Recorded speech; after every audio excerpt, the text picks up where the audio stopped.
Well, it's so good to hear from you. When I was hearing and watching your video, all these memories came back of hanging out with you.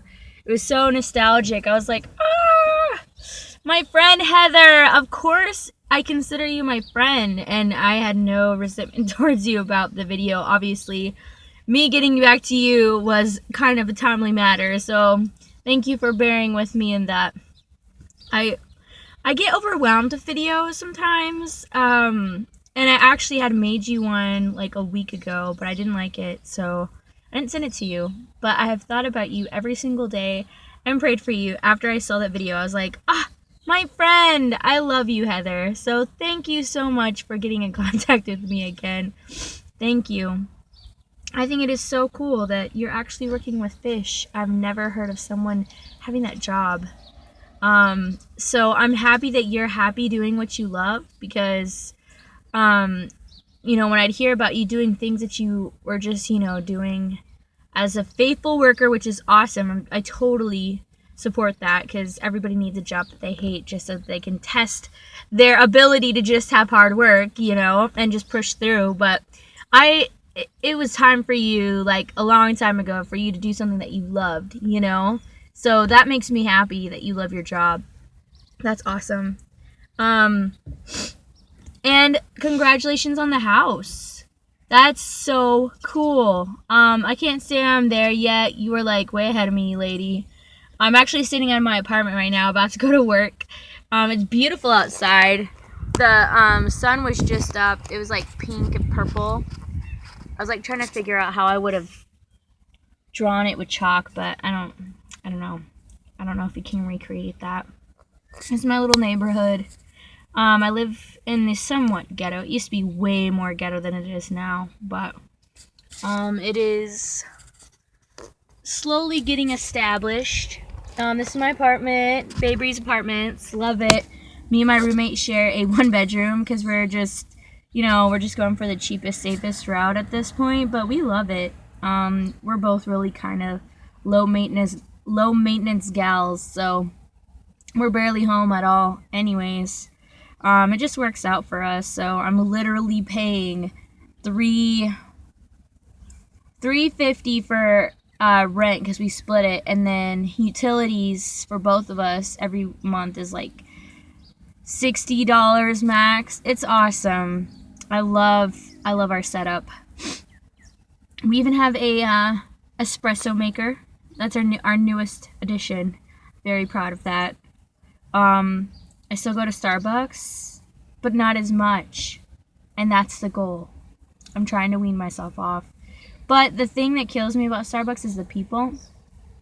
There's like this spot that I go to just because I like the people that work there, and I think that's part of their ploy. I recently got another part-time job. So I have been working at an after-school program, before an after-school program, which I'm about to go to, at a local school. So on behalf of the YMCA, I work at a school, and I go in the morning, set up, we have our program, and then I go after school, set up, and we have our program. So I have about 26 kids, and they are definitely teaching me a lot. But it's worth learning, and like it shapes you in a way that is very, very important. I'm sure you know that by being a big sister, and hanging out with your special girl. But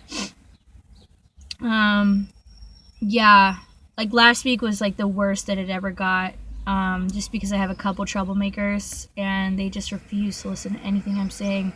So when I'm managing a group, it's just, it can get really stressful.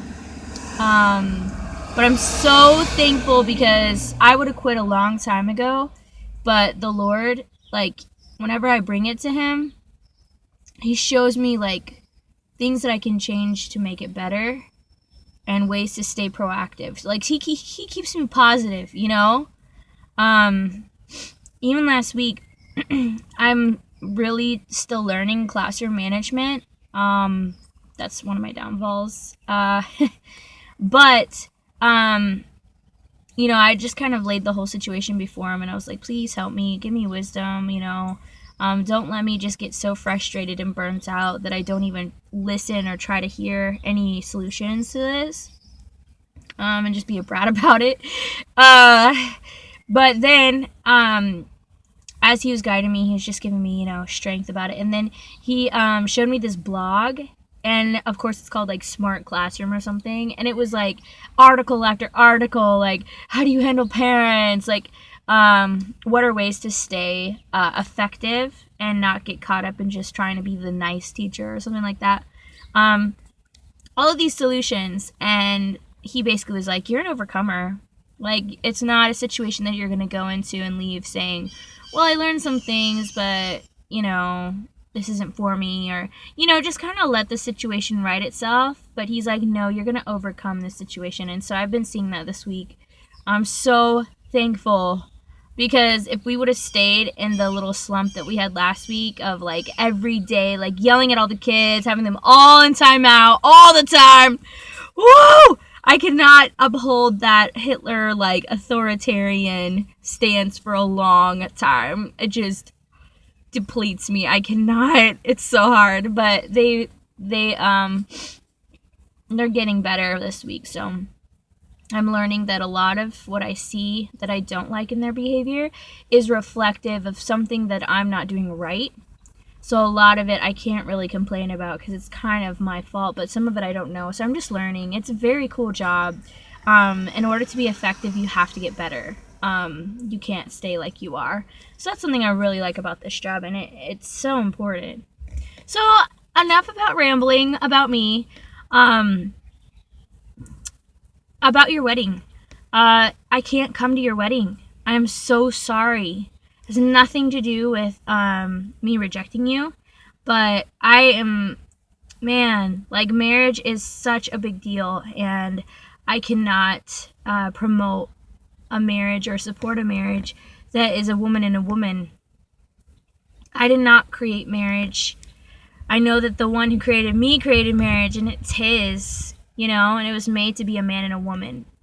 And I don't think we can change it. We don't have that. We're not that authoritative. Like, we're not that much in control, He made it like that for a reason, and it's his creation, and who am I to, step in? And I don't say that to discount your relationship with Tasha or totally misunderstand where you're coming from. I would love to keep talking about this. Please, I would love to hear about just where you stand with that, and I'm sure you've probably gotten some flack from your grandma about it, and I'm not here to judge you, but I cannot go and support you and Tasha in that way, and I'm sorry. I don't like saying that, but I just know marriage isn't made that way, my friend. It's not.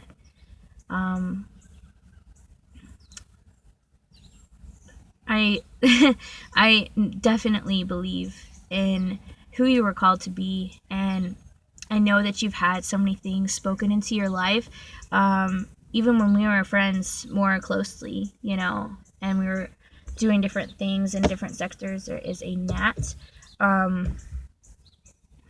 but I definitely know that there are some purposes and plans for your life that you don't even know about right now, that are for Heather Colclaser. And I will never, I know that deep down in my heart, there's nothing that convinced me otherwise. I know that there's a lot of things that you heard and you experienced when you were younger, like at church camp or at church, that were real. They were real. And they were for a purpose. It wasn't just an accident that you experienced that, and that was just, your childhood, and you're just writing it off. I'm not saying that you're saying that. I'm just saying it out loud, there's validity back there, so don't forget that. Let's keep talking, and please, if you need to vent, if you need to send me questions, let's keep this dialogue going, because I want to hear more of your side. I hope you have a great day, and I hope to hear from you soon. I would love for you to come visit me, Heather. Please come. please come. I would totally take care of you if you need help paying like half your plane ticket or whatever. I would totally help pay, but I know you don't like to drive.